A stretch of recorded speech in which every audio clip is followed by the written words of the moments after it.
इस video lesson में हम पढ़ेंगे एक्सेल में मैक्रोज के बारे में। तो मैक्रोज रिकॉर्ड करने के लिए हमें डेवलपर टैब पे जाना होगा।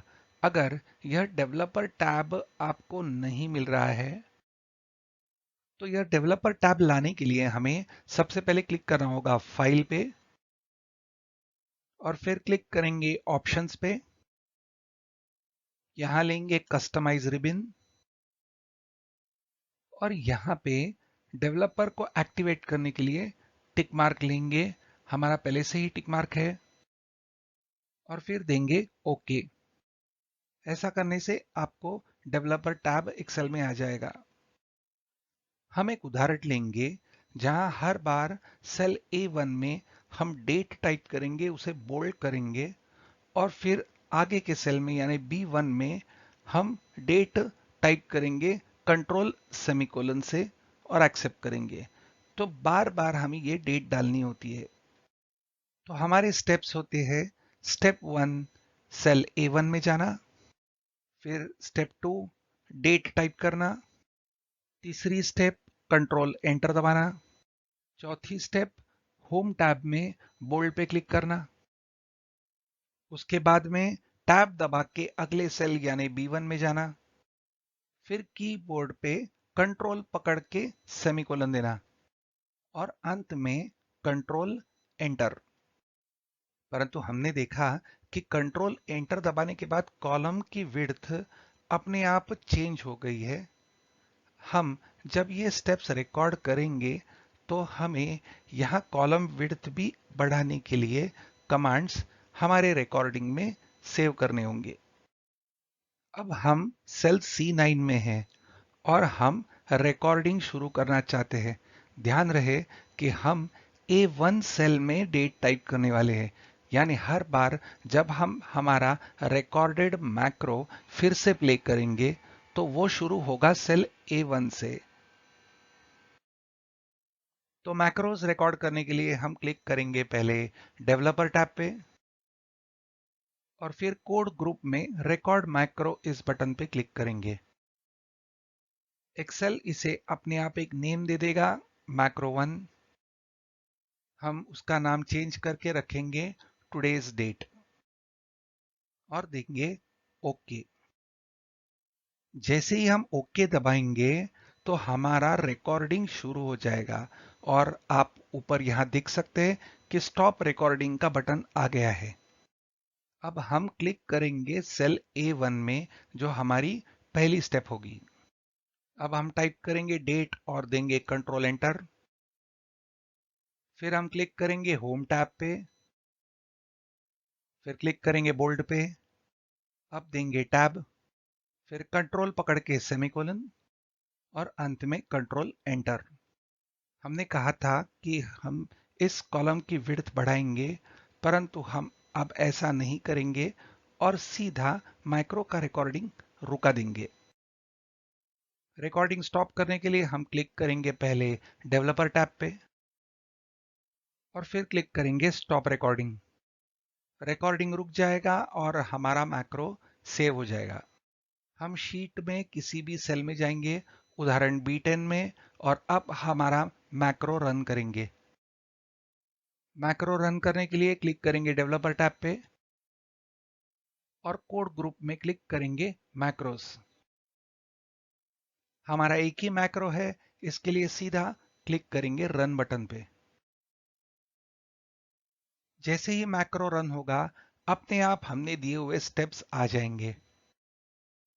हमारे मैक्रो में हमने कॉलम विड्थ बढ़ाने का रिकॉर्डिंग नहीं किया था, इसके लिए हम यहां आके डबल क्लिक करेंगे कॉलम विड्थ बढ़ाने के लिए।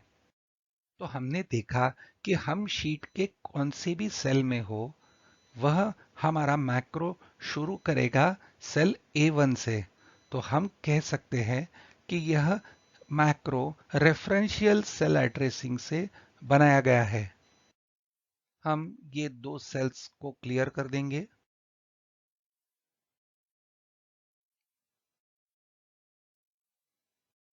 अब सेल पॉइंटर ले जाएंगे सेल C9 पे और हम एक और मैक्रो बनाएंगे, परंतु यह मैक्रो ऐसा होगा कि जिस सेल में हम हैं, हमारे उदाहरण में C9 में, वही डेट ये शब्द टाइप होगा और उसके आगे डेट होगी।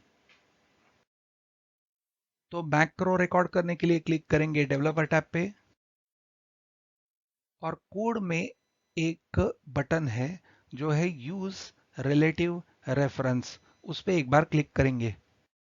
अब हमारा मैक्रो रिलेटिव सेल एड्रेसिंग के हिसाब से रिकॉर्ड होगा। तो रिकॉर्डिंग शुरू करने के लिए देंगे रिकॉर्ड मैक्रो। मैक्रो नेम अपने आप आ जाएगा। मैक्रो का नेम टाइप करेंगे today's date at current cell, फिर देंगे ओके। हमारा रिकॉर्डिंग शुरू हो जाएगा। हम सेल C9 में थे, वहीं टाइप करेंगे डेट और देंगे कंट्रोल एंटर। फिर इसे बोल्ड करने के लिए इस बार हम शॉर्टकट की यूज करेंगे कंट्रोल बी, फिर देंगे टैब, फिर टाइप करेंगे कंट्रोल पकड़ के सेमीकोलन और एक्सेप्ट करने के लिए कंट्रोल एंटर। अब हम कॉलम विड्थ एडजस्ट करने के भी कमांड्स रिकॉर्ड करेंगे। तो क्लिक करेंगे होम टैब पे, फिर सेल्स ग्रुप में सिलेक्ट करेंगे फॉर्मेट और यहां क्लिक करेंगे ऑटो फिट कॉलम विड्थ। अब रिकॉर्डिंग स्टॉप करेंगे, क्लिक करेंगे डेवलपर टैब पे और देंगे स्टॉप रिकॉर्डिंग। हमारा रिकॉर्डिंग स्टॉप हो जाएगा। अब जाएंगे सेल E4 में। अब चेक करेंगे हमारे मैक्रो को। मैक्रो रन करने के लिए डेवलपर टैब के कोड ग्रुप में हम क्लिक करेंगे मैक्रोस पे। इस बटन पे क्लिक करने के जगह हम आल्टर पकड़ के F8 भी दबा सकते हैं। यहां हमने बनाए हुए दोनों मैक्रोस दिख रहे हैं। हम सिलेक्ट करेंगे today's date at current cell, फिर रन। आपको याद होगा हम सेल E4 में थे, वहां डेट टाइप हो गई है और उसके आगे F4 में अब डेट दिख रही है। हम फिर से इसे टेस्ट करेंगे। इस बार मैक्रो रन करने के लिए हम शॉर्टकट की दबाएंगे आल्टर F8, फिर सेलेक्ट करेंगे हमारा दूसरा macro today's date at current cell और देंगे रन। और हमारा मैक्रो बिल्कुल बराबर चल रहा है। डेवलपर टूल बार का उपयोग करते हुए हम हमारे शीट में बटन्स, जो कमांड बटन्स होते हैं, वो भी इंसर्ट कर सकते हैं। हमारे उदाहरण में हम बटन्स का उपयोग करेंगे मैक्रोस रन करने के लिए। तो एक कमांड बटन इंसर्ट करने के लिए हम डेवलपर में कंट्रोल्स के अंदर क्लिक करेंगे इंसर्ट पे, फिर क्लिक करेंगे इस बटन पे। अब बटन इंसर्ट करने के लिए यहां एक बार क्लिक करेंगे और यहां आ गया है असाइन मैक्रो, यानी हम इस बटन से किसी मैक्रो को जोड़ेंगे। तो हम क्लिक करेंगे टुडेज डेट पे और देंगे ओके। अब यहां बटन के अंदर आके एक बार क्लिक करेंगे नाम चेंज करने के लिए। अब डिलीट करके यह बटन 1 नेम चेंज करेंगे और यहां टाइप करेंगे डेट, फिर बाहर आके किसी भी सेल में क्लिक करेंगे। अब इस डेट बटन से हमारा पहला मैक्रो जो है टुडेज डेट जुड़ गया है। अब मैक्रो रन करने के लिए इस बटन पे करेंगे क्लिक और हमारा मैक्रो रन हो जाएगा सेल A1 और B1 में। हम मैक्रो का उदाहरण लेते हुए एक प्रैक्टिकल एग्जांपल करेंगे। हम एडवांस फिल्टर सीख चुके हैं। इस डेटा को फिल्टर करने के लिए हम जाएंगे डेटा टैब में, क्लिक करेंगे एडवांस्ड पे, डेटा की रेंज अपने आप सिलेक्ट हो जाएगी। फिर क्लिक करेंगे क्राइटेरिया रेंज सिलेक्ट करने के लिए। अब क्राइटेरिया रेंज सिलेक्ट करेंगे A1 से लेके E2 तक और फिर देंगे ओके। तो C2 सेल में हमने सेल्समैन टाइप किया था, इसके लिए सतीश, इस सेल्समैन के लिए डेटा हमारा फिल्टर हो गया। अब फिल्टर निकालने के लिए हम क्लियर फिल्टर पे क्लिक करेंगे।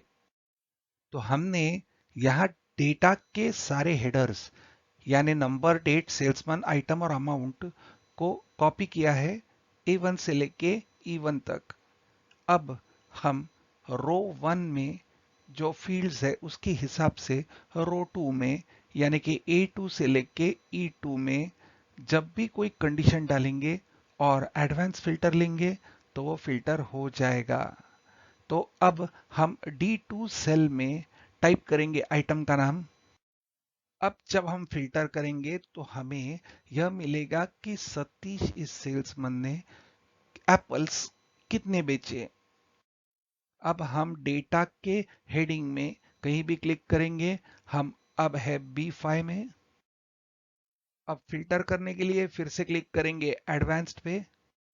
अब हम यहां देख सकते हैं कि हमारी लिस्ट रेंज यानी A5 से लेके E20 और क्राइटेरिया रेंज A1 से लेके E2 पहले से ही सिलेक्टेड है।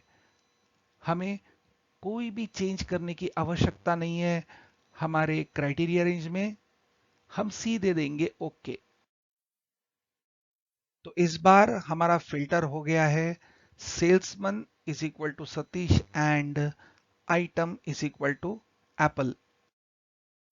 और अब फिल्टर निकाल देना है तो हम क्लिक करेंगे क्लियर बटन पे। तो हमने एडवांस फिल्टर इस तरीके से बना के रखा है कि अब A2 से लेके E2 के बीच में हम कोई भी वैल्यू टाइप करते हैं और हमारे एडवांस्ड इस बटन पे क्लिक करते हैं और ओके दबाते हैं तो हमारा फिल्टर हो जाएगा। तो ये स्टेप्स हम रिकॉर्ड करेंगे अब एक मैक्रो में।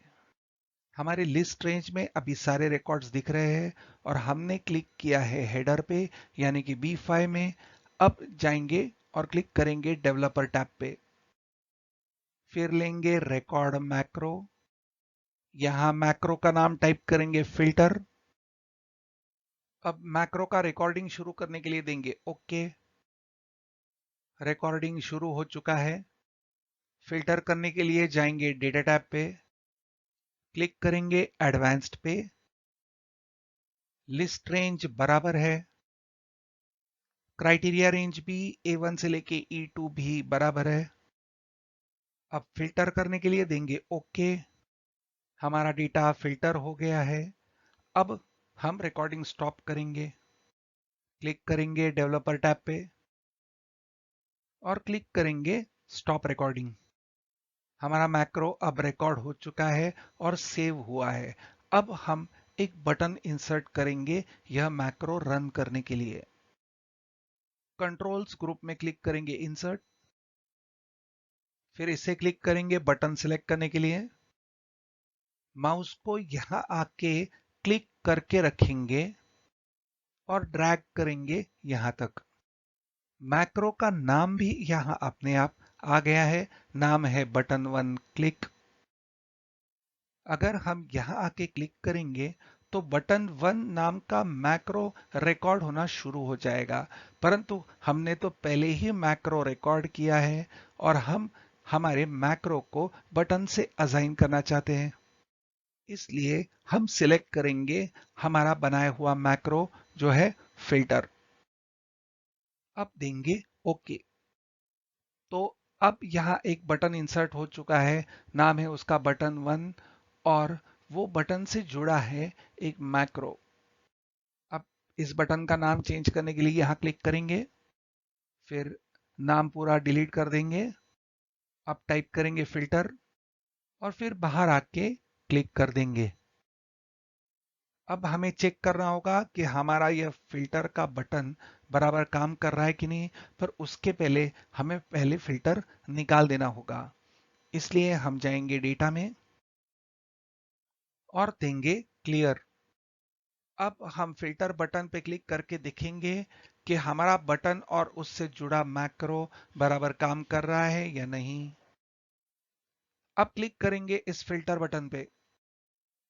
हमारा डेटा फिल्टर हो गया है यानी हमारा मैक्रो अच्छी तरह से काम कर रहा है। हम अब एक और मैक्रो बनाएंगे जो फिल्टर को क्लियर करने के लिए होगा। तो क्लिक करेंगे डेवलपर टैब पे। पिछली बार हमने मैक्रो रिकॉर्ड किया और फिर बटन इंसर्ट करके उसे हमने असाइन किया उस मैक्रो से। इस बार हम बटन इंसर्ट करेंगे और मैक्रो रिकॉर्ड करेंगे। तो कंट्रोल्स पे क्लिक करेंगे इंसर्ट पे और फिर क्लिक करेंगे कमांड बटन पे। यहां आके माउस को क्लिक करके रखेंगे और ड्रैग करेंगे यहां तक। यहां मैक्रो नेम अपने आप आ गया है, बटन टू अंडरस्कोर क्लिक। यहां हम हमारे मैक्रो का नाम टाइप करेंगे जो है क्लियर और फिर क्लिक करेंगे रिकॉर्ड। यहां मैक्रो नेम अपने आप आ जाएगा। अब क्लिक करेंगे ओके। बटन इंसर्ट हो गया है और रिकॉर्डिंग भी शुरू हो गया है। अब फिल्टर निकालने के लिए हम कमांड्स देंगे। क्लिक करेंगे डेटा टैब पे और फिर क्लिक करेंगे क्लियर पे। तो क्लियर करने के स्टेप्स अब रिकॉर्ड हो चुके हैं। अब रिकॉर्डिंग स्टॉप करेंगे, जाएंगे डेवलपर पे, क्लिक और देंगे स्टॉप रिकॉर्डिंग। अब इस बटन का नाम चेंज करने के लिए यहां आके क्लिक करेंगे, डिलीट दे देंगे और नाम टाइप करेंगे क्लियर, देंगे एंटर और टाइप करेंगे फिल्टर और बाहर क्लिक कर देंगे।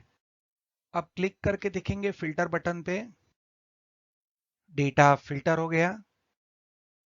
अब चेक करेंगे क्लियर बटन को और फिल्टर हट गया। हम चेक करेंगे फिल्टर में एक और क्राइटेरिया बढ़ा के, यानी सतीश इस सेल्समैन ने एप्पल बेचे जिनका अमाउंट 50 से कम है। तो यहां टाइप करेंगे लेस देन 50 और टाइप करने के बाद क्लिक करेंगे फिल्टर पे और हम अब देख सकते हैं कि हमारा यह फिल्टर एडवांस फिल्टर के साथ कितना अच्छा चल रहा है। फिल्टर निकाल देने के लिए फिर से क्लिक करेंगे क्लियर पे।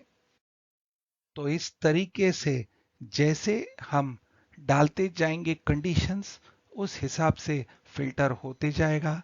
चाहे हम नंबर सर्च करना चाहते हैं या डेट या एंड का उपयोग करते हुए अनेक फील्ड्स के हिसाब से यह एडवांस फिल्टर मैक्रो के साथ उपयोग में लाया जा सकता है। यह बहुत काम की चीज है। Thank you.